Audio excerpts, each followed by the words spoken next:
பூனைக்கு ஆபத்து ஏற்படக்கூடும் என்று அறிந்து பூனையை இழுத்து சென்ற நாய். மிருகங்களிடம் இருக்கும் அன்பு பாசம் கூட மனிதர்களிடம் இருப்பதில்லை. அது பாருங்க, அந்த பூனை என்ன பண்ணுறதுன்னு தெரியாமல் அப்படியே முழிச்சுட்ருக்குது. அந்த பூனைக்குட்டி வரிசையாக வாகனங்கள் போயிட்டு வந்துட்டு இருக்கிறத பார்க்குது அந்த நாய். இதை எப்படியே விட்டாக்க இதை அந்த வாகனங்கள்லாம் அடித்து காலி பண்ணிடும்னு சொல்லிட்டு அது அப்படியே வாயாலே கவ்விக்கிட்டு போய் அதுக்கு ஒரு சேஃபான இடத்துக்கு கொண்டு போய் போட போகுது பாருங்கள்.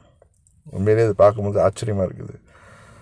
மனிதர்கள் ஒவ்வொருத்தன் எப்படியாவது எப்படா அவனை கவுக்கலாம், எப்படி அவனை சீரழிக்கலான்னு ஒவ்வொரு மனிதனும் பலரும் நினச்சிட்ருக்கிற இது மாதிரியான உலக சூழலில் ஒரு மிருகம் இன்னொரு மிருகத்தை காப்பாற்றுறதை பார்த்து ஆச்சரியமாக இருக்குது.